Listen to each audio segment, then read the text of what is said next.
Well, let me bring us all to order. Thank you all for coming this afternoon. I'm Tom Strange, and I'm curator here and artistic director here at Sigal Music Museum. And I was one of the founders of this museum, and essentially the guy, with the impetus to go do something, and make some trouble. And so that's what we've done. And I thought it would be good to get this on video at some point so that people could say, well, I've heard Tom tell his story. So this is the story of the museum. It's a little bit of the story of me and of course Deborah, my wife, who has been my partner in all of these crimes and madness. And it's the path to founding and sustaining Sigal Music Museum. So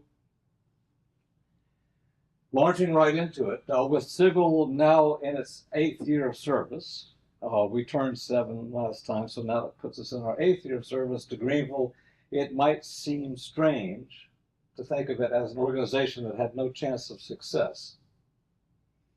This, however, is the most common fate of every nonprofit, particularly museums and exhibit spaces. We don't have specific statistics that I can show you, but I was able to glean from other information that roughly 90% of all startups disappear after their first 3 years. And a lot of it is that everybody was really eager to get something started, and the prior planning was inadequate.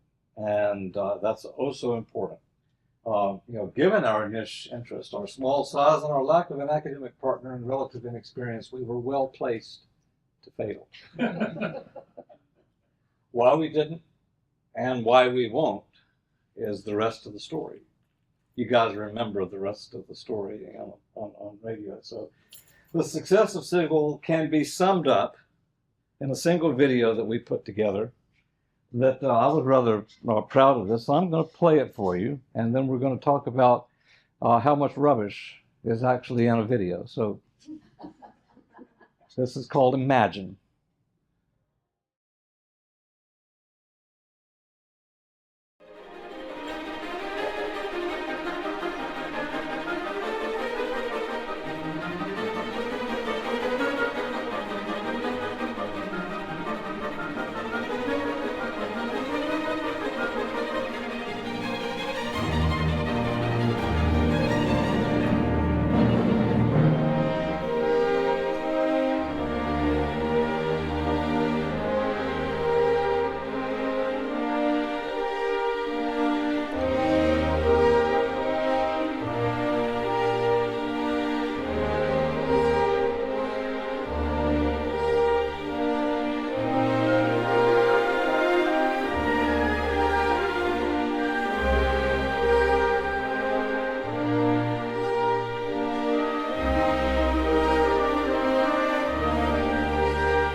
What a great place. Of course it had to happen. Obviously, there had to be a Sigal Music Museum. It fills this important gap. What were we thinking? It's a real question. The reality of creating a music museum is far more nuanced than any video can bring across. And it began with a passion to share information. That was really where it started. As you could see in the video, and there was a core collection of instruments that I thought I might be able to share with the world. And quite honestly, long before there was ever thought of a museum, the interest in early music had taken hold. Here's a couple of examples. This is from the state newspaper in 1980. I have just finished building a harpsichord, and I'm playing it for the Christmas concert for Cottontown, my neighborhood in downtown Columbia. So there's a 22, 23-year-old Tom Strain with his brand new harpsichord, and I just met this wonderful person, and she's there at the party with me. And then the other picture from when I was 19. So, doodling on the keyboard, doing things in music has been something that was important to me for a long, long time. You raise a family, you move on, everything comes together. Deborah and I married and have been together now as a married couple for 43 years and living in sin a little longer than that. We will not speak of it with outsiders. In 1997, Tim Marshall in the back went with me to Alabama along with one other gentleman, and we picked up this first antique instrument, a Collard and Collard bichord grand. And Deborah and I learned the art of restoration. Several things had happened. One of the most important is that the internet had come about, and now you could talk to people all over the world. Before, if you wanted to do stuff, you had to write letters, and it was back and forth, and it was a very awkward way of discussing things, whereas now I could just go on email and start asking, well, what do you know about this? Well, what do you know about that? And there were people that were dying to share their information. So we put a little group together that's still together in various forms, but it kind of became a little knowledge group, and I had no knowledge to begin with, and then I began to assemble it from that. But here's Deborah, working on the tail end of the piano. There I am on a leg, and the madness had begun. When people talk about collecting, there is always a level of madness in any form of collection, because why? And yet it is that has started almost all the great museums in the world. They came from the collection of princes or kings or important collectors, and they glommed on and they added, and finally it becomes this destination in the world. In 2008, the interest had grown to the point where I went on the board of the Art Museum in downtown in downtown Greenville, just across the way here. And I was asked to come and talk about this interest I had in early instruments. So this is almost 20 years ago. And I thought it would be a little group of people about this size. And so I planned for a little group of people about this size. And about 200 people showed up. They were hanging off the balconies. I'm standing here with my best stentorian voice trying to talk to the universe. And it's like, boy, I didn't plan for this very well. But it was the first indication that I had that maybe there was a broader interest in this than myself and 5 of my closest friends. So what could we do? Well, John Greer, who's now on our board, was teaching at the Fine Arts Center, and he was one of several teachers that were at this presentation, and he was one of the first to find me and say, could I bring my students to your house?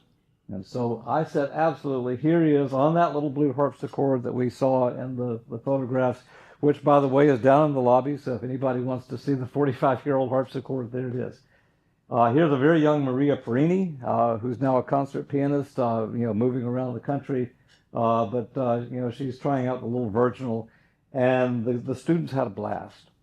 Oh, we'll want to do this some more, right? And, well, what if I added, such and such, And so we began to think, about carefully adding, and you're beginning to develop the mindset of the curator, right, as you're going through things.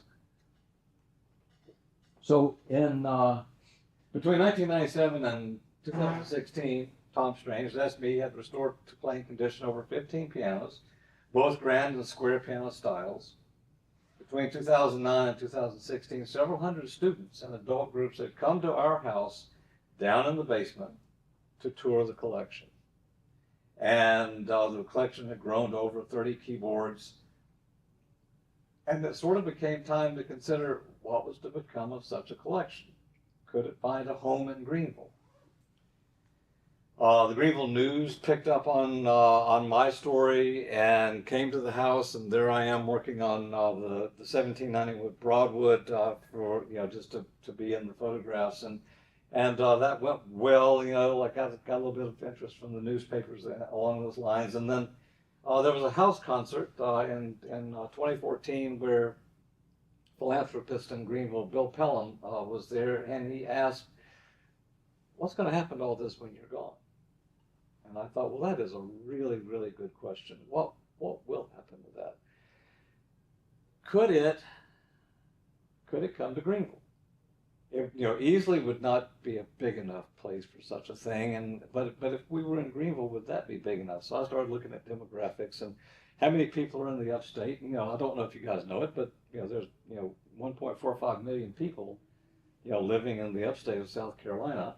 And so if you think about pulling from, the 4 counties, well, then, or even 5 if you consider Spartanburg, then there's quite a number of people that might be able to come in and want to do that. So part of your question might be, why? Why early keyboards? What's the fascination? And I use this when I'm talking to some of the other public groups around, but why focus on historically informed performance?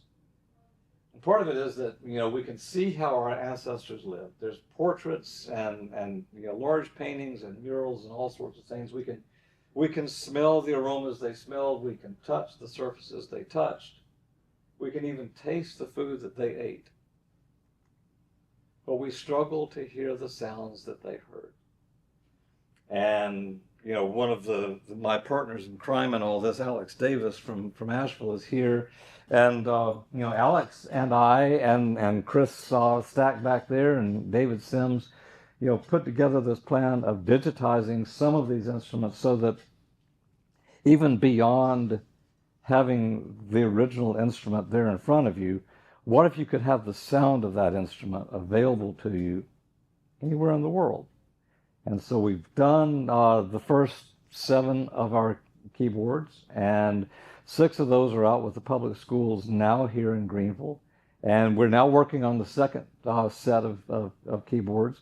We will probably at some point even look at some of the important woodwinds, because Alex has a business interest in what these sounds can do, and we have the museum interest in pushing this out to the world so that it's no longer hidden under a bush, that you can actually integrate with this music and have it as part of your own. And when you hear Bach on an instrument that Bach would have known, it is very different than hearing Bach on a modern Steinway.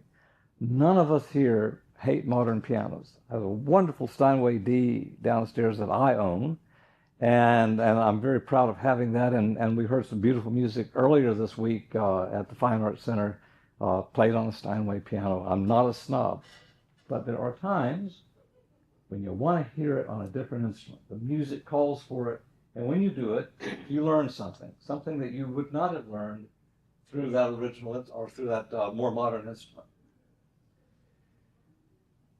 So in 2016, John Watson, who was the curator of the musical instrument collection in Colonial Williamsburg, and just this huge personality that was known to everybody, he was retiring.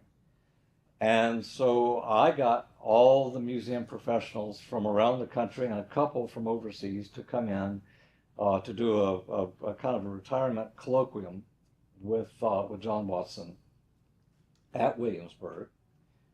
And, we all brought in, papers that we wanted to share that would reflect on, Watson and his legacy. Well, part of John Watson's legacy was, really interesting me in, how to do the right kind of museum exhibit and museum standards, and just the thinking, the approach is so very different than for the private individual. So my paper was, from private collection to public. Remember, I've already got this thing in my head from Bill Pelham. What happens to this when you're gone? So I have not edited this. I'm going to show you what I showed them in 2016. Some of it's right on, and some of it's dead wrong. But we're gonna look at it together. So one of the things I did was ownership classification. What have you got going on here? So you have the private collector, the institutional major museum like the Met in Boston, institutional diversity or university collections, Yale, RCM, Duke, etc. The semi-private focused museum performance like Finchcock's used to be. It's gone now. Frederick Collection is still in Massachusetts. It's kind of on pins and needles. The Catskill Performance, piano performance is going well and such. The institutional, a general music museum like Vermilion and the big one in Phoenix. The institutional historic society, municipal county societies, institutional historic properties, and then semi-private open house arrangements, which was what I was doing then. So I'm looking to move from this side down to here and take us into being our own institution, our own museum. Now, as it turns out, that's a pretty bold thought. I didn't know it. In order to be successful, you have to have equal parts of inspiration and ignorance. And if you don't have enough of either one, you probably won't get anywhere. But ignorance can be more important than you would have thought. You gotta know why you can never hope to make this work. So, private collections historically are feeders into all types of institutional collections. Occasionally the reverse is now true. Institutions winnowing down their collections. The reason being, as you guys know, it costs a lot more to buy a house. Square footage is much more expensive. And if this stool is in the collection, then this stool has to be taken care of. And it's taking up roughly 3 square feet. And if I'm paying $10 a square foot per year, then I will pay $30 just to have this bench for the rest of its life. So you gotta say, yes, I want a bench. That's just one of those important considerations. Private collection generally sees significant variation in curatorial sophistication, meaning some people have a bunch of junk. Some people have really, really great collections. And for the museum professional, you're going to see bunches of junk far more often than you're going to see really professionally curated collections. You got to be the one to make the call, because quite frequently, what you're going to be offered is the whole thing or nothing. They don't want somebody in there cherry picking, and now they're left with nothing but rubbish. The death or aging out of the private owner is a frequent trigger for dispersing collections, and this has been going on particularly rampantly since 2010. Why? Because in the early music world, something happened in the early 1960s. People got interested in it. And by 1970, it's really going, and by 1980, it's kind of at its peak. And I mean, if a square piano, a little square piano of nothing of interest would come on the market at an auction, snapped right up. Somebody's going to get it, they're going to fix it, and they're going to make it play. Harpsichords even faster. Well, the 1990s, it's starting to slow a little bit. By the 2000s, it's slowing more. Today, we're sort of in a nadir, particularly in places where there are a lot of early keyboards or early musical instruments, such as England. We have restrictions on moving ivory in and out of countries, and everybody's got all that they want, and the interest has died down. And so a little square piano that's perfectly beautiful might get passed at auction today. What's happening to them? They go on the tip. They're going to the dump. Well, last year, 12,500 pianos were thrown away in America. This year, even more will be thrown away in America. That's what's going on. Important private collections are usually dispersed at auction if prior planning for their future is not executed ahead of time. This was actually true in 2016. In 2016, Sotheby's, Christie's, and several others of the big houses handled musical instruments. Today, the big houses do not handle musical instruments. They send them off to another place because there's just not enough money to be made in it, and they're not going to put the time and the square footage to have it around. So taking things to the major auction houses has kind of ceased. Notable past successes. So the Russell collection at St. Cecilia Hall, it's still a success. The Morris Steiner collection at Yale, absolutely. Bill Skinner also went to Yale. The Arnie Larson collection at the University of South Dakota, another music museum where everybody said, I don't see how they can survive. It's in a town of 10,000, and that's when the students are in session. But they're fiercely proud of their museum, and they're going to make it work, and they have. The Andreas Berman collection has been through several iterations, but it still survives. Most collectors think of donating to a university, a school, or a historic society, or a museum as a first choice. I'll give it to the school. As I try to tell people, most university schools and museums already have orphan instruments to care for, and acceptance is generally low, and most of the schools have poorly planned environmental access conservation control mechanisms that are where instruments go to die. So you think you got something wonderful, and you think Furman should take it, and in the past Furman has taken it, and then it went into a hot room in the music department, and it just came to pieces. So failures in suspended animation. Finch Cox in 2016, the overwhelming cost of the house, the aging of the owners, and all that had 4/5 of the collection auctioned off, and it went all over the world.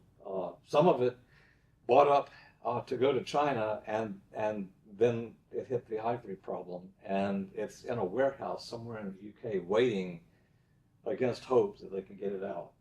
The Colt collection, frozen in time, crumbling building. I was at Colt toward the very, very end of its life.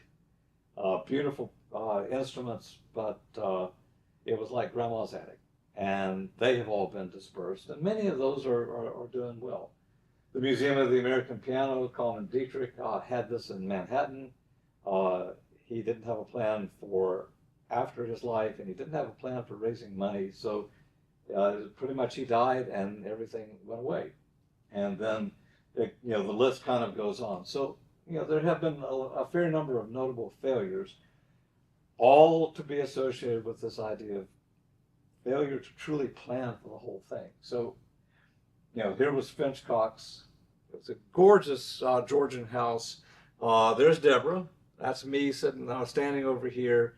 And we're at one of the last concerts that was given at Finch Cox before everything kind of came to an end. Colt collection, looking from the top, you can see so many of these wonderful instruments. I actually picked up one of the little portable pianos from that auction.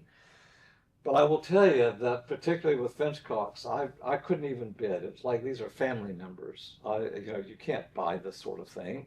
So I let it go to someone else because it's just, if it's not at Finch Cox, then what are we doing? I've spoken about some of the successes, and many of these continue to go forward. But places like the Jack Wyatt collection continue to, what is our place in the world? It's being put together and sustained by the Piano Technicians Guild, but it doesn't get used as much as it should. And then with Hatchlands, Hatchlands has succeeded because they turned it into a national house. And now the government supports it. And Alec is very good at raising money, and always has been. The collection went through its highest point when he got in with Bernie Madoff. And Bernie made off with some money and gave it to Alec because he was really impressed. And so for a while they were steeped in money. It's not quite the same anymore, but they're going strong. Successful private to public collection headwinds. Remember, this is a talk that I'm giving to all these museum professionals. You know, organization setting up the collection to function past the owner's lifetime. Raise funding, meet the mission goals, assembly of a strong board of directors that are keen on the mission and work well together is vital.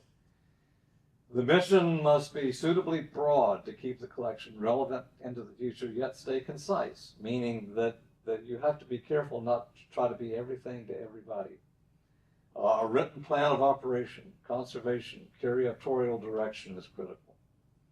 Appropriate infrastructure, maintenance, and utilities must match the ability to raise and endow funding into the future. Regulation compliance, the entity must be able to keep up and meet with all the codes, and staffing, curatorial, technical development, security concerns must be addressed early and often.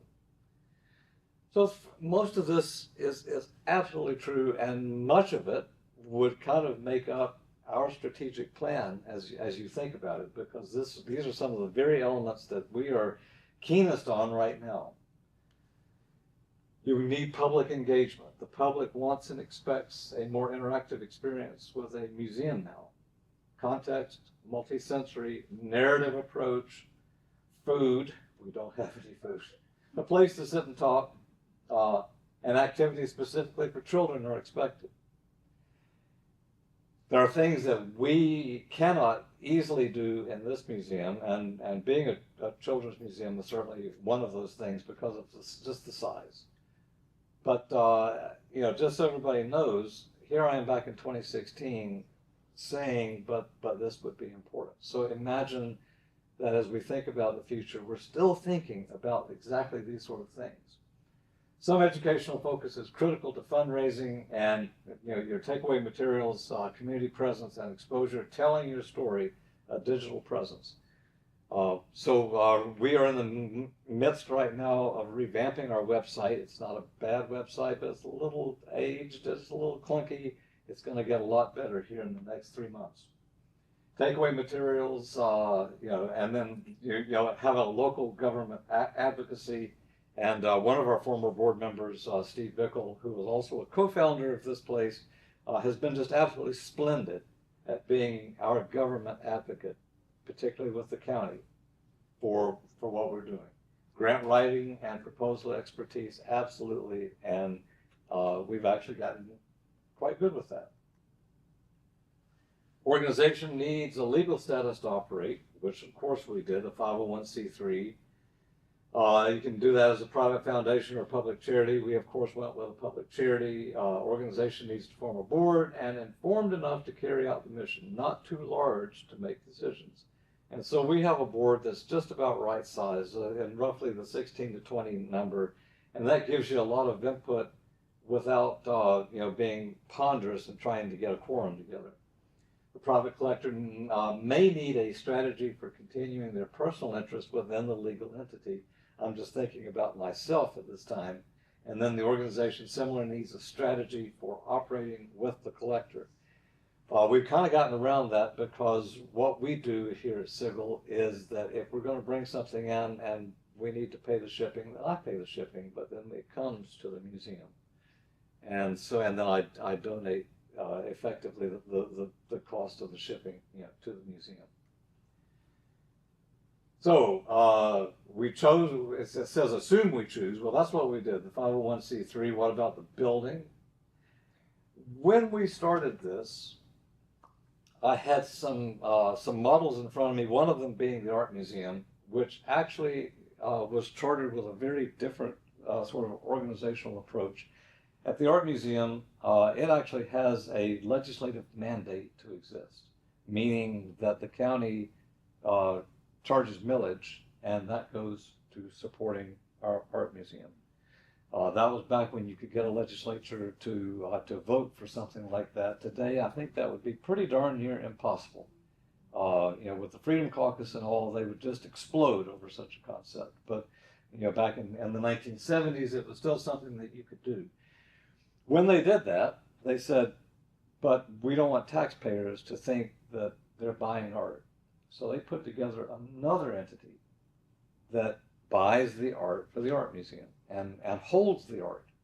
So the art moves back and forth at the permission of the legal charter, but it's governed under the association, the museum association, which I was once president of. So a very good model, but not a good model as it turned out for us. So that was something that we actually put two entities together, one to hold the collection, the other one to run the museum, and then we realized we don't need this, and you don't need that. So we are not doing that now. I was able to repurpose the other entity to something a little bit more useful. I was just proposing to everybody the house or the building can be operated as an LLC if the idea is a for-profit museum, or a 501c3 if it's nonprofit. Because right now, it's 2016, we don't have anything. We don't have a museum. We're just out here talking big talk, and having a little smack. So a great venue is located in a metropolitan area that's vibrant and growing.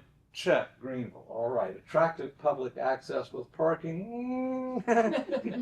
Okay, so we missed on that one. Affordable rent sales price, yes, we're in good shape.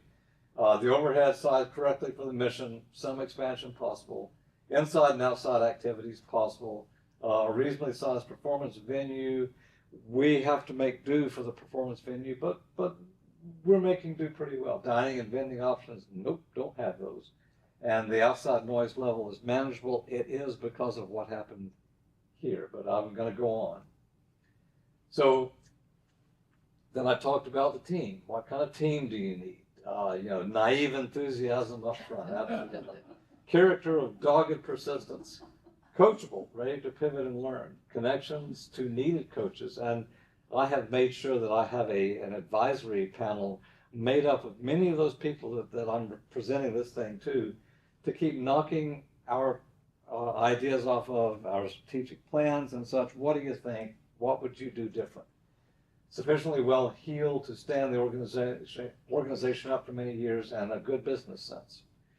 So these last two things are where an awful lot of organizations actually peter out.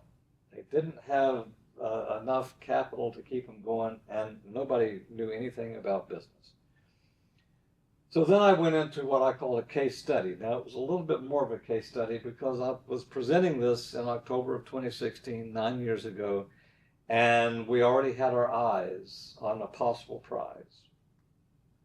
You guys might recognize this if you're Greenville people. This is the old women's club, the Fountain Fox Beatty House. Beautiful 1835 Greenville mansion, about 5,500 square feet. So a certain collector, raise your hand, wishes to translate his interest in early keyboards into a community resource in Greenville. This historic house, actually 1834 it says, had actually, the city owned it and they were going to get rid of it. So it's a little over 5,000 square feet, spacious, undivided rooms, kitchen, rear dining space, upstairs office area, hitting on a lot of the points that I had talked about. We put together a mission statement, and this mission statement has been modified, but there's a lot of elements of Sigal in this to inform, educate, and enlighten students, teachers, and the public about the critical, important nature of sound and the touch of historic keyboards. We've broadened that out now. It's a good start. It hits on education, broad public access, the collection that's well cared for with working instruments. This was an inside picture from the house as we're looking at it. It had a small performance stage over here. There was plenty of room for instruments to go and for chairs if you wanted to do a concert and such.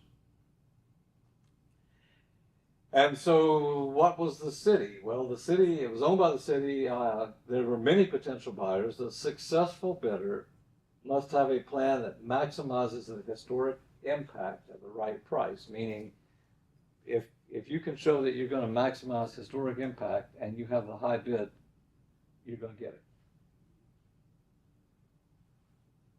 That's us. We can do this thing. The city wants to subdivide the property for a buffer. They wound up not doing that. That was a good idea. Property was appraised at over $1 million. It may sell for less than that, and it did. $350,000 in renovation needed. Okay, that was an estimate that we put together, based on a preliminary survey. As it turned out, when the house was renovated, I don't know the exact number. I was told that it was in excess of $1 million went into putting that house back together. Remember, it had been moved twice from its original site, and the second time they moved it was in the middle of the night with trailers and mules, and it was not ADA accessible, and there was going to be neighborhood buy-in, but it looked promising. So even if it were successful, you got to develop a strategy for moving the instruments into the charity, staffing, volunteers, insurance required on the house, collection organization, compliance and reporting out to meet the mandate from the city and the state, setting up as a ADA,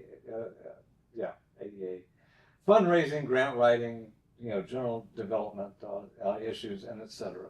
All the things that you have to go through when you're thinking about putting together an operation that will interface with the public.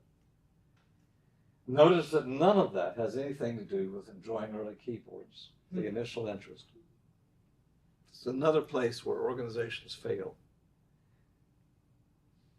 They get going, they find that they have to do all this other stuff, and it's sort of like, well, I don't even get to have any fun anymore. And then all the enthusiasm is drawn out of the room. If the initial organization is not good at completing tasks and details, the operation will fail to succeed. Absolutely it will. Loss of interest because of item 1 is a key factor. Compliance and reporting out is growing more burdensome. And part of what we have struggled with is, just the financial reporting structure has become something of a burden that we are working on now. Fundraising, grant writing, powerful endowment is critical. At the end of the day, this is a niche interest with limited popular appeal. You have to understand your limitations, or again, you're likely to blunder right into failure. We knew it was niche. It started off even being nichier than that. Just keyboards. That's what I had. I had keyboards. I had things like that. I wanted to show those to the world. You need to broaden it out. Don't get so broad that you don't know what you're doing anymore, but you're going to have to broaden it out. And as you have been able to see, a lot of that took place.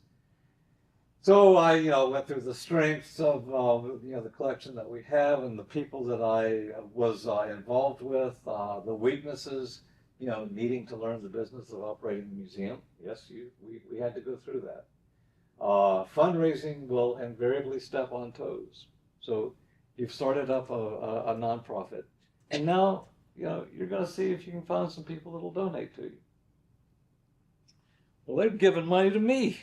Why are you coming over here trying to take the money? And on and on. The evolving mission must be able to meet the future needs and not disappoint the ghosts of the creators. There's another element. So I'm a pretty good ghost. I'm actually still kicking. But as you can tell, you don't want to grow it into something that they don't recognize anymore, and they just go, well, I'm not going to support that. So I finished up to my applause. Thank you, thoughts, and I asked for thoughts. Everybody was very polite. They had heard me out. Internally, they're all going, I hadn't got a chance. But that's all right, because he's just got hypotheticals out here. So it was a little further down the road than the strict hypothetical. What happened next? I start with more tears have been shed over prayers answered than prayers denied. We dodged a bullet, guys. So I was working with Stephen Bickle and Beth Lee, and we created the 501c3 Carolina Music Foundation to operate under. We made an offer on Baby House. Our offer was the highest for the stated purpose that the city had declared, a nonprofit that would make historical impact with the house. However, the winning offer went to a private resident couple, and we were not successful. Why did you do that? Deborah remembers when we got the phone call that we're giving it to this couple is going to renovate the house for their family. No historic impact is going to take place. They're just going to turn it into a home. So I did what I normally do.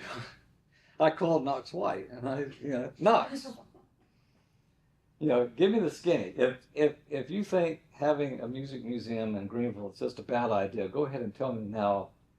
I like to hear bad news fast. I picked that one up from The Godfather. I like to hear bad news fast. If you can get the bad news fast, then you're able to do something with it. So Knox said, yeah, that one kind of got away from us. Well, no, it didn't get away from you, Knox.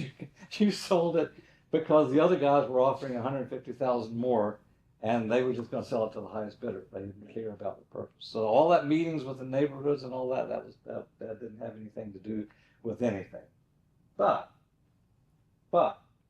he said, I've just found out something. This building that Bob Jones has been in for the last 10 years, they're going to be leaving. And, the county's real worried about this because, they don't want it to sit empty. And, you all ought to make a proposal to the county. So this building is the old Coca-Cola bottling plant. It was built in 1930, the original part, which is what you see here, built in 1930. You see the stuff going back this way, and there's stuff that's going that way, and that's the rest of the building that was erected in the 1940s, 50s, and 60s to handle the expansion of the Coke. You could walk along here, and then you could watch your Coke being bottled from the sidewalk, and that would entice you to come inside, where you would come up to this room, and this was the tasting room. And if you liked the taste, everybody did, then you could buy your Coke right here, freshly bottled. And a lot of people came to this museum or this building, and they bought their Coke, and it was freshly bottled. The building, kind of spiraled down as many buildings do, and by the late 90s, regional bottling was already taking place. The local bottlings were all closing up. And so Phil Hughes, working with Bob Jones University, renovated this building. This is, as you come into the parking lot, this is the parking lot here. So there's the new library going up. And here is our building in the middle of renovation. This particular Coca-Cola sign was torn off, but they did save that one there, which you can see from Buncombe Street as you come in. So I will tell you that when I first thought about a museum for our instruments, I had visited this place, and I said, that would be just about the right size. It's too bad nothing like that is available. We'll look at storefronts and other things. But lo and behold, this building was possibly up for grabs. So BJU had opened the museum and gallery in 2006, and they were here until late 2016 when they decided to retreat to their campus. They were actually open until, I think, April of 2017.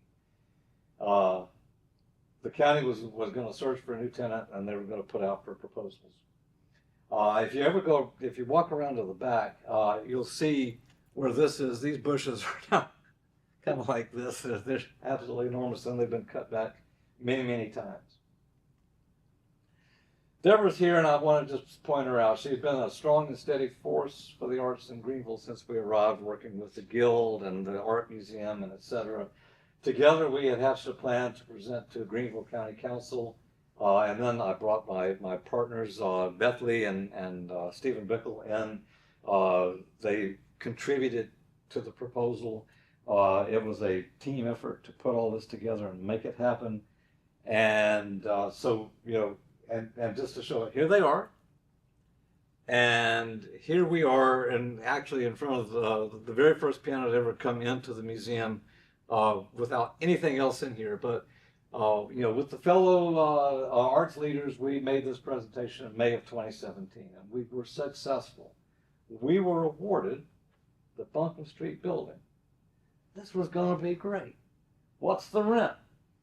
$1 a year. Got it. I got that. What's the power bill?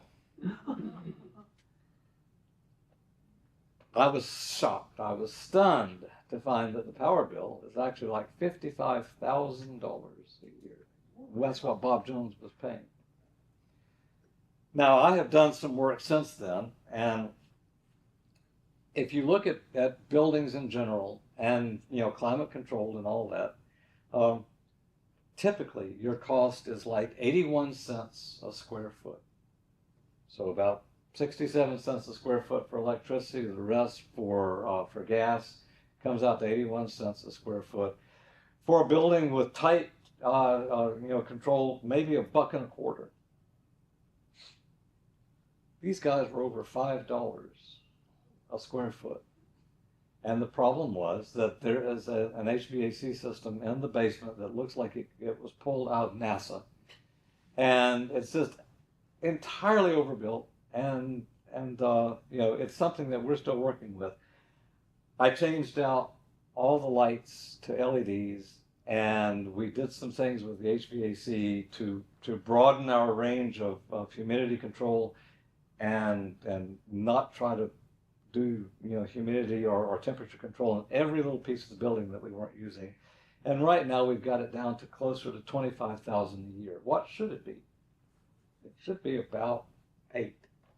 So there's plenty of room yet to go to work on some cost cutting here in the building. But we were just so happy, and of course the newspaper picks it up. We were going to be starting out as Carolina Music Museum. I used that name so that county council would know exactly what we're talking about. It's our museum here in Carolina. Greenville Music Museum's coming to downtown.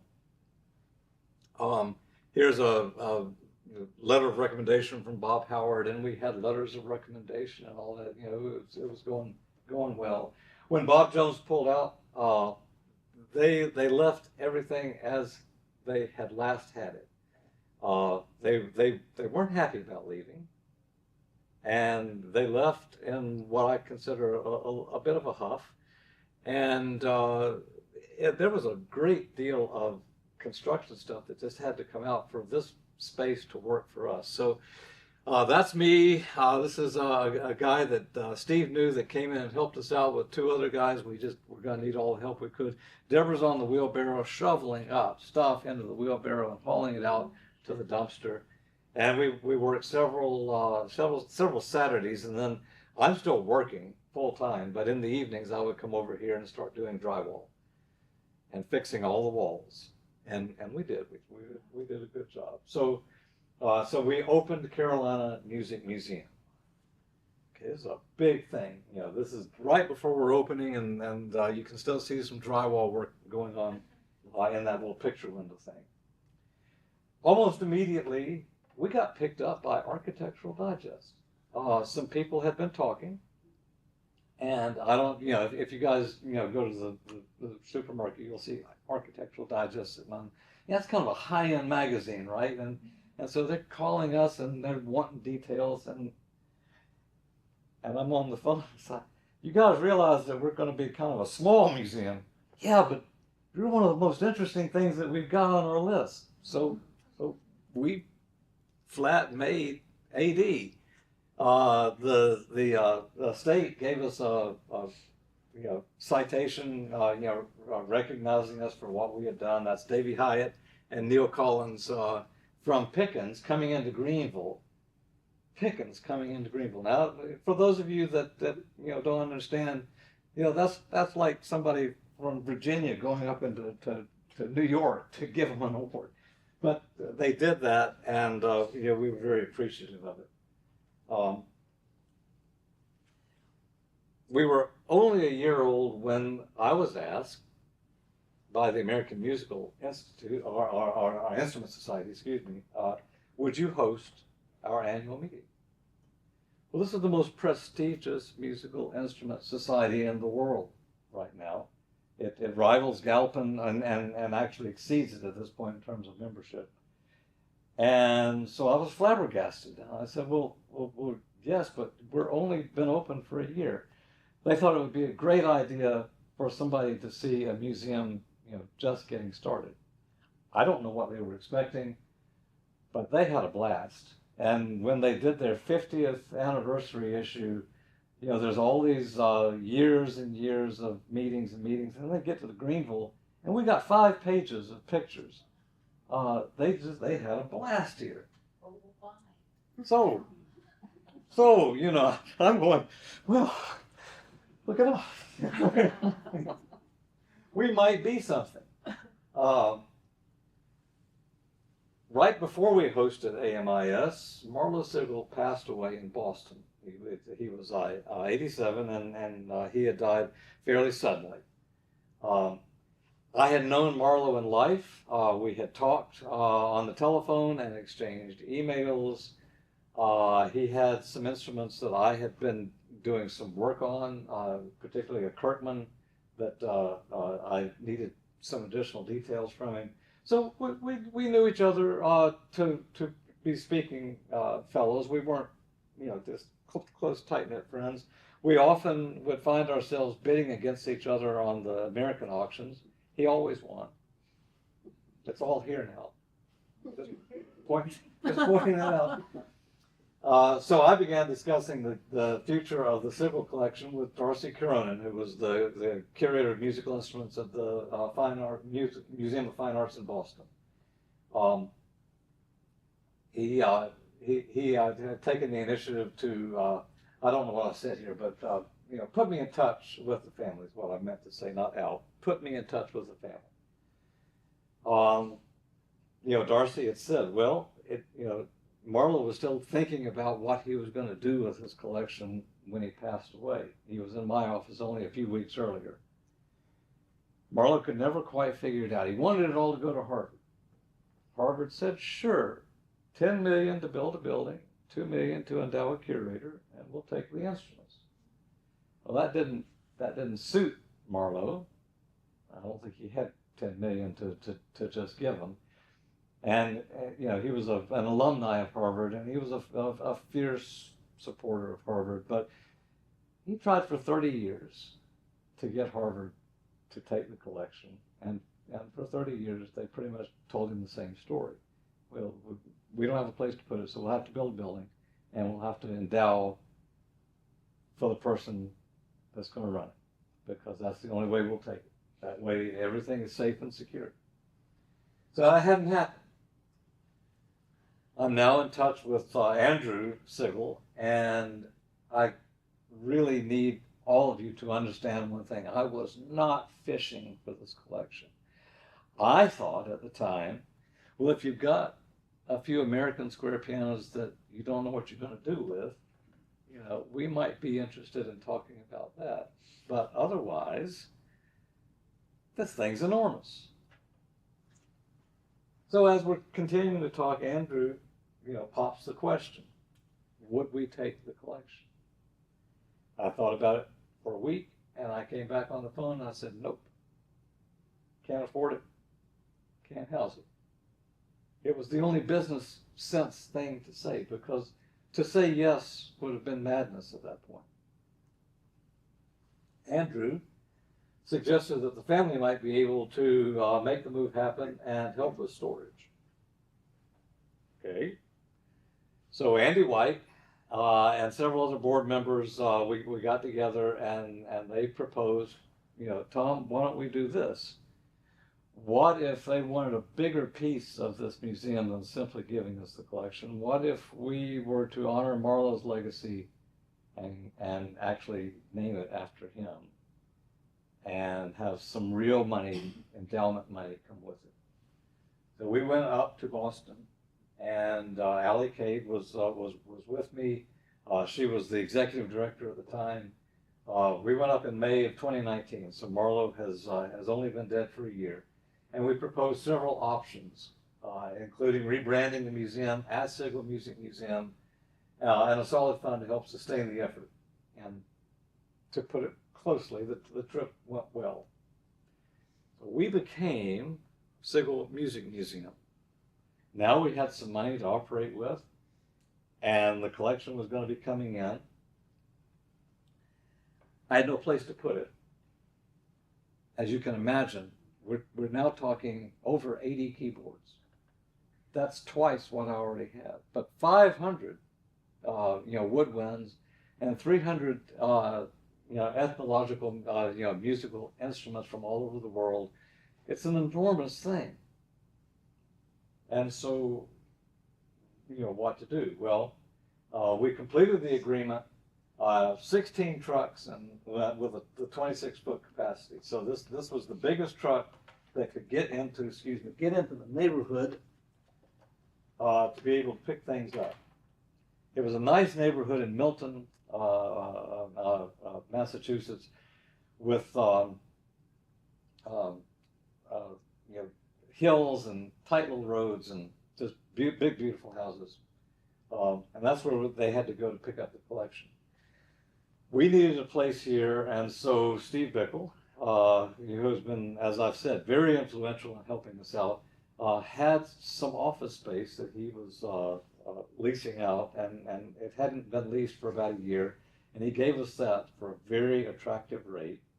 And so now we had a place to put the collection as we received it, and then we could begin to think about how we would mix that in with what we're already doing.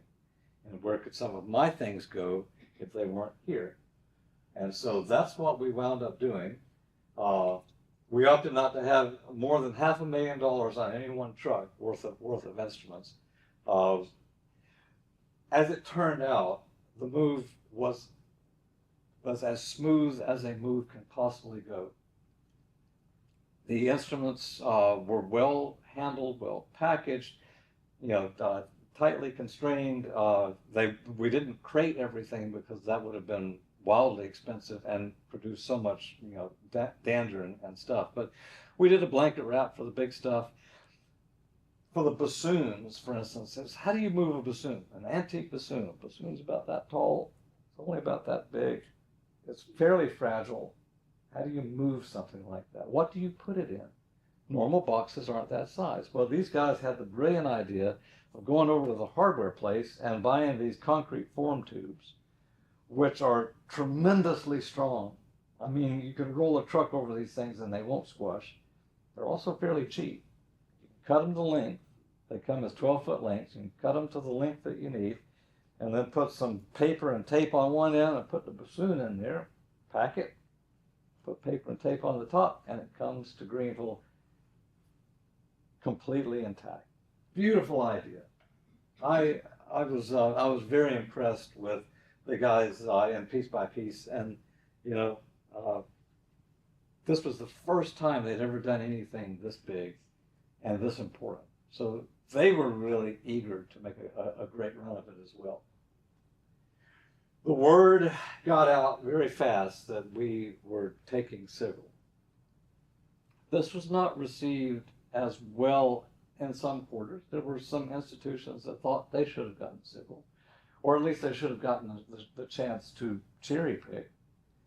But what they didn't understand was that the family was desperately opposed to cherry picking. They did not want to get left with the stuff nobody wants.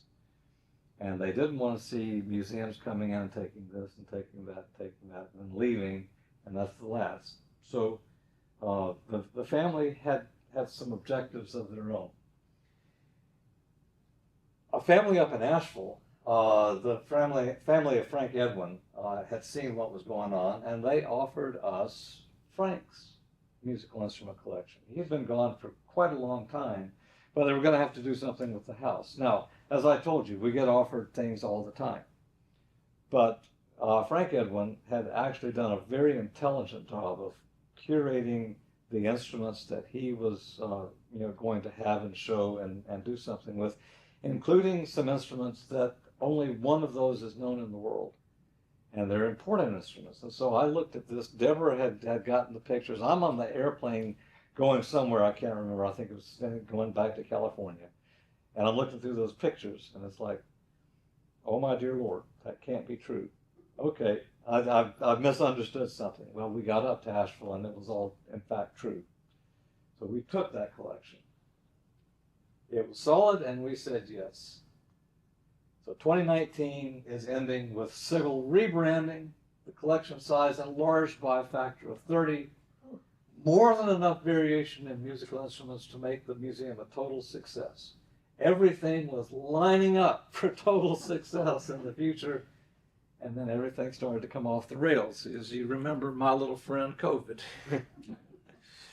He shows up at the end of 2019, and by March of 2020, Governor McMaster is closing the schools, and shortly thereafter he closed the museums and all the places where people gather. As you guys remember what we all went through. And, because we didn't know what we didn't know, and we didn't know what to do with what we didn't know. So, this is massive uncertainty, it hits the air.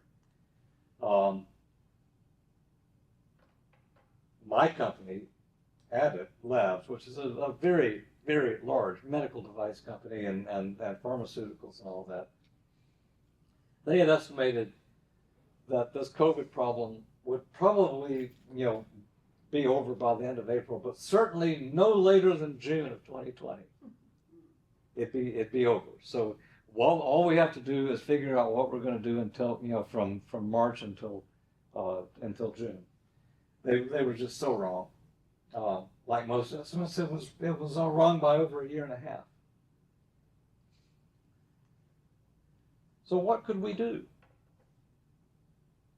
We're here to engage with the public, and the public can't come see us, period. Well, how could we get out to the public? Fortunately, we weren't completely digitally ignorant, and so one of the things that I started doing right away was a little, these little videos, 10 to 15 minutes. I'd go Facebook Live, I'd tell everybody it's coming, we'd put it out on the website, and then for 10 or 15 minutes, I'd take an instrument or two, and I'd just start talking about what's particular about this, what you might focus on, what we find very interesting about this, and folks from all over the world are watching these things, and so we're starting to build some engagement that, frankly, if there had been no COVID, we wouldn't have done that, and if we hadn't done that, we would have missed out on rapidly growing Sigal with a much more of an international awareness. In late 2020, we produced a series of videos on the instruments that we called CSI keyboards. And I think it was Deborah that came up with that name. But the idea was we would take a keyboard and we would treat it like it's this victim of age. And then what are we seeing? What can we say about this? What do we not know about this? How would we find out more about this? And then so they've used this approach to the wood decoration. What do we know about that? And that also was rather popular. And so we would stick this stuff out on YouTube and such, and just watch the video. Watches go up and up and up. People were digging this stuff. This is just a frame from me talking about one of the spinets that's actually sitting right there. Why is this important? What's going on? So, July to November of 2020, we were operating with poor or no attendance. We closed in December to mid-February of 2021 for the first major variant of the virus. Remember what happened? We opened back up in the late summer. Late summer and fall were open. Oh Lord, here comes, I can't remember, it was Omicron or somebody comes in, and now people are getting sick again in a new way.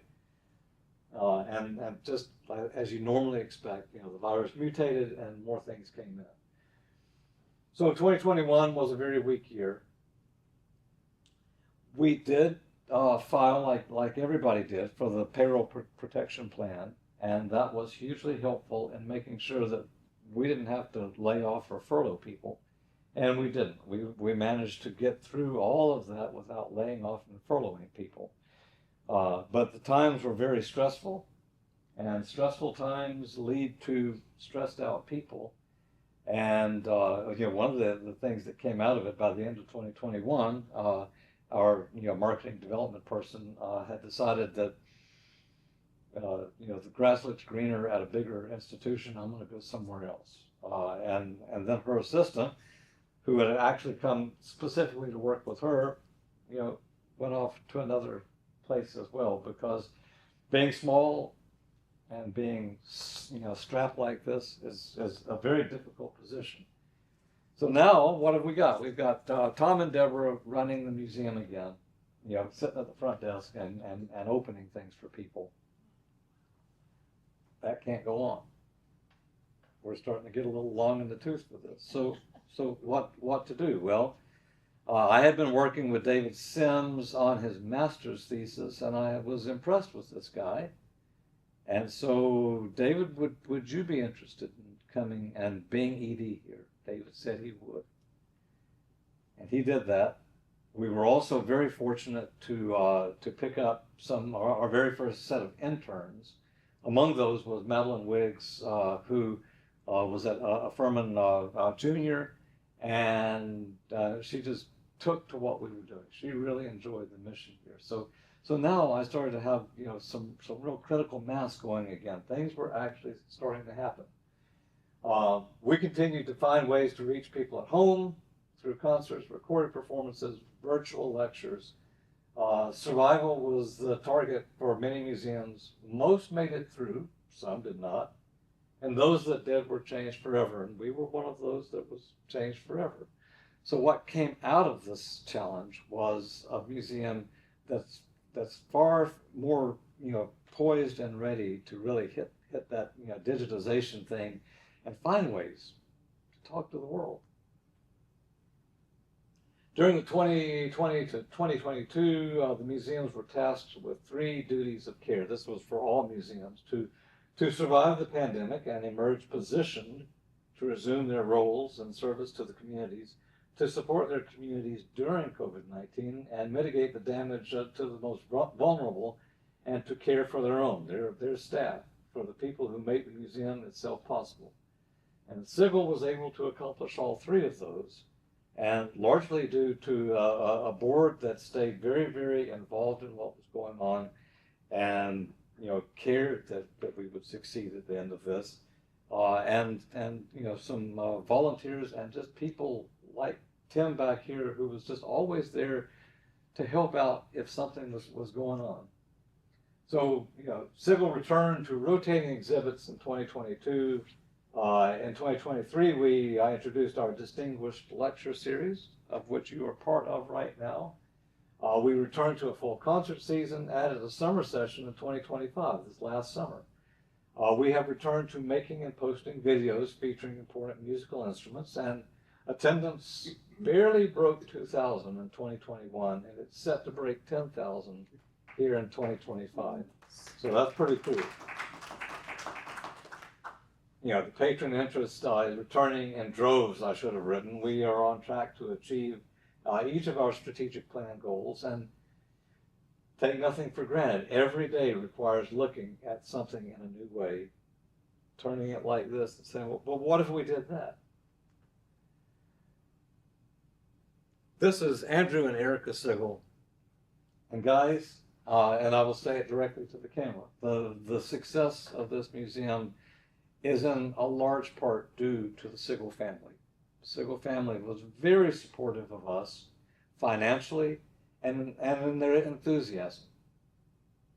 And there is no way to speak of the appreciation that comes out of that partnership that we put together.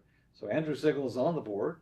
He has been since we became Sigal Music Museum, and it's an appropriate place to be. He can have a little bit of a say and a hand in how things go forward, and they have created a legacy for their father that I don't think they could have created anywhere else but right here in Greenville. We keep finding ways to do things. We did our first annual report last year. Of course, we'll do that again. Here's myself in front of the Baroque piano, a piano that came in well after the Sigal collection. Probably the most important piano in the collection. This is the very first piano that was ever commercially made and sold in America, 1775. The fact that it still exists is jaw-dropping. But its importance goes beyond that, because this is, kind of the nascent where that whole industry would start, is with this guy.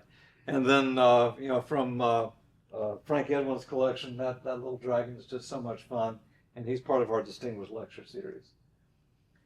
We've had some old friends that were with us. Roy Fleur, our first executive director.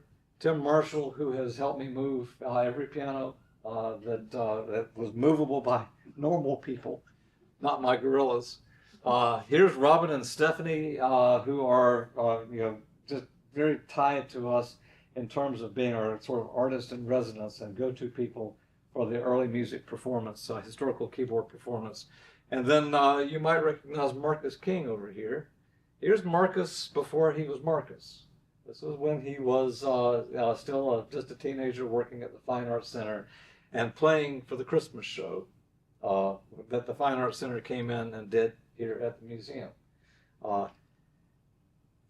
To put him with his guitar in the museum in exactly this place now will cost me $35,000 for one night. That's what it costs. And some of these folks would be happy to be, it's still in the picture. There are challenges. We are near the central point for the homeless community here in Greenville. The shelters and the food banks are all around us or right next to us. This is the air conditioner, great out back, and somebody is doing their laundry. And I did not disturb their laundry. I let them dry it and pick it up. When they leave their hobo bundles in the bushes, then I just take it out and put it in the grass in front of the library, because that's public property and this is not. But if I were not working on this, I will tell you the honest truth, I would be working to end homelessness here in Greenville. It's something that we as a country need to grapple with and overcome the challenge. Other countries have done it. We can do it. If we want to be great, let's do that. That would be great. If your dreams don't scare you, they're not big enough. So we dreamed a dream, and that dream became a reality. And John Beckford is president of the board, sitting back here, and I appreciate having him with us today. It's a good board. We've been able to make some things happen. I think this is one of the most significant things that I will probably do, and I've done some fairly significant things. My background was physics, and one of the things that I did, we were trying to catch up with the Japanese in a particular technology for electrical components. And I had discovered something that could shrink the electronics inside of an implantable defibrillator. And they were huge at the time. This was going back to the early 1990s. And I had found this technology, but I didn't know what to do with the technology. And so we just kind of had it, on a shelf, waiting to see if anything would ever emerge. And the vice president for Venturetex, a little startup company in Sunnyvale, California, came to see us. Have you ever heard of anything? Do you know any way we could shrink the size, in this case, of the electrolytic capacitor? When you look at the insides of these things, this was a third of the size of the whole can. The electronics are going to shrink on their own. They're following Moore's law. They're going to shrink down. The battery is too big. The capacitor is too big. So I'm looking at that, and I said, well, I think I might know something, but this is going to be a kind of expensive capacitor. This thing may cost several dollars, and we're talking about a time when such a unit would normally sell for less than $1. And Ben Pless turns to me and says, these are $25,000 devices. I think we could afford a little bit of money for the family. All right. So we put a little company together. And we started that little company up in Pickens, and by George, it was just the right thing at just the right time. And it came into existence, and I was happy to follow that. So, during the day, I'm working on life-saving devices, and then in the evening, I'm just dialing the history back a couple of hundred years. So as we think about dreaming big, here's the museum at Colonial Williamsburg. It's a nice museum. Wouldn't it be nice if we had something like that right here in Greenville? We don't really have anything in Greenville that's this sort of thing. The Children's Museum is wonderful, but it's very directed, at a particular age group. And the Upcountry History Museum, they have their shows that they enjoy. To have something that really focuses on object history is something that I think would be kind of cool. So as we think about, where can things go, this is an area where things could go. And so I'm going to wrap it up at that point to say thank you, but I will now take some questions because I'm sure that the audience has something that they'd like to ask. Anybody? Who developed the logo? Oh, that's a good question. We had an early logo that a friend of the museum had done, and then when we did this logo, we went out to a little company, Mighty Mouse, that was just kind of getting started themselves. And they came up with a logo and some of the slogans for us. So, it wasn't a lot of money, but what we were looking for was something I needed to brand. I needed to change from what we were to something that's clearly different. And we did that about 6 years ago. Probably in the next, 4 to 8 years, we'll rebrand again. It's very common for institutions to do that. It kind of helps with refreshing the look and making people notice again. Other questions?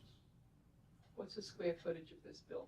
So officially, this building is 8,500 square feet, but as I break it down for people, once I put big things in it like pianos and cases for instruments and such, then the amount of space that I have for people to be in the building and walking around doing stuff is in the neighborhood of 1,700 square feet. So that kind of limits how big we could ever be in terms of attendance. This ain't the Guggenheim, and it's not going to be Guggenheim. They get 4,000 people a day. If we get 40 a day, that's a full day, and that means that people were kind of elbowing each other to see stuff. And all museums have to look at, so you got to kind of scale your mission to the size of what you've got. And because Sigal has been looking to expand what it's doing, then you remember that I said we had gotten some storage space from Steve Bickle when we got the collection. So now the board is actively looking at a new storage space and a new way of thinking about storage. And the word storage is going to go away. What we want is a study engagement center. National Music Museum got all of their interested parties together. They're 70 years old as a kind of a whole concept. So they've been around for a while. And they raised money to build a study engagement center purpose-built for what they were doing. That's great, but of course they're also in South Dakota. So, such a building has lots of requirements to make it through the winter, safely and securely. We're in South Carolina. It's a lot easier to do things. So we're looking at a bunch of different properties right now with the idea that our storage space right now would become an additional place where, people would be able to engage with the collection in a less formal way than we do here in the museum. The V&A is doing that now, and it's been very successful. The Met is about to do it with their musical instrument collection, in particular, because they just got this huge collection of guitars. They've been fishing for it for 5 years. They got it. And then they realized that, these guitars are dying in these original cases. The cases outgas, and they make all of this horrible stuff. And it was good for when you got an instrument that you're opening up the case and closing the case often, but when it sits there for a number of years, that's just terrible. They need to come out of their cases. They don't have room for both the cases and the guitars that they got. So right now, the guitars are still in the cases. They got to solve that, and they're going to solve it through a number of innovative techniques, one of which is to get some stuff out. So even though it's not on exhibit, it's kind of on exhibit, and you could go see it, and that'll be cool. So that's the next thing that we're going to be doing here. Anybody else? I'm curious. You might have just answered this, but looking towards the future, 5 or 10 years, do you have anything that you're especially excited about in your vision? So, I get easily excited, and fortunately, I have an accessions committee that helps de-excite me if I. This is a critical element of any museum, is that before the museum accepts it, you don't have one guy going, oh yeah, I want to have that. You got to have a little more of a filter on things, particularly if it's like another big collection coming in. So we have an accessions committee that I use. There are some areas I would like to grow into. We have a very, very little in the way of brass instruments at all. The Great Utley collection would have come here if we had been in existence, 15 years earlier. But it had already been promised to Vermilion, and it all went to Vermilion. Most of it never to be seen again. But I would love to be able to tell the story of brass instruments, in an intelligent way.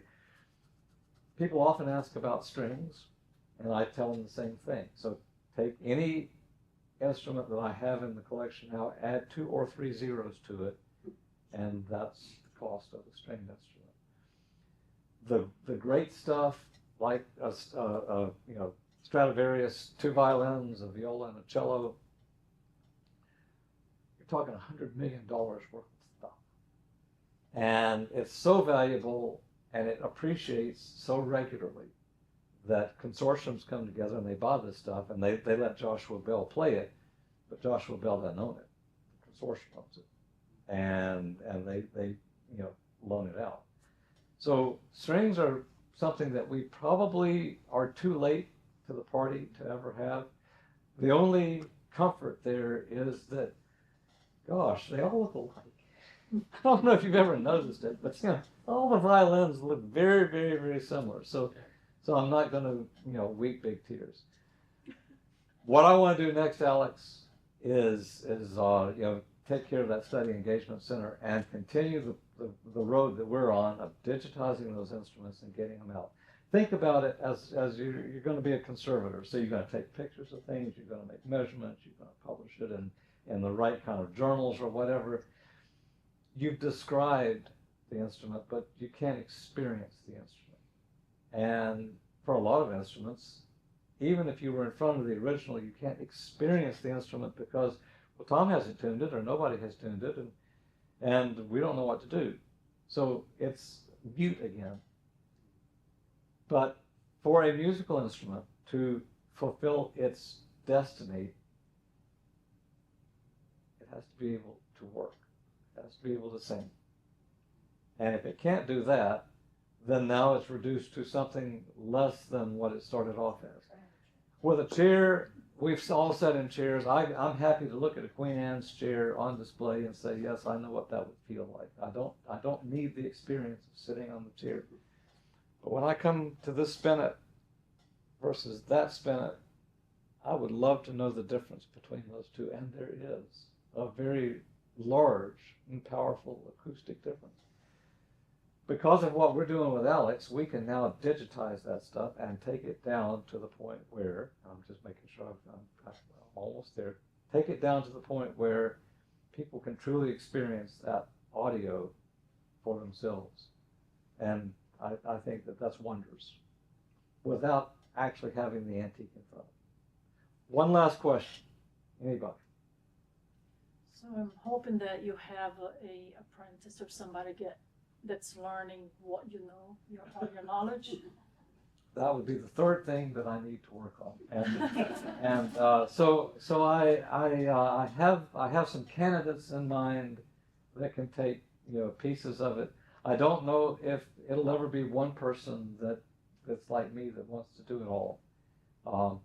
But And you. they might not have a Deborah. Hmm? They might not have a And they might not have a Deborah, which is a little like having a motor without a governor on it. Not everybody's willing to get out of the weeds. You just gotta have your Deborah. But when you do, then as a partner, then that's special. And we've been able to do something a little special here, but it was a team, and delighted to have that team here. I so appreciate all the volunteers that we've had over the years that have come in, John included, painting walls, fixing scars on the walls, which are inevitable when you have the public coming into a place or you're moving things around. And refreshing things when a new exhibit goes up. All of that is incredibly important. So next year is America 250th anniversary, and we're going to be doing American Voices, Lost and Found.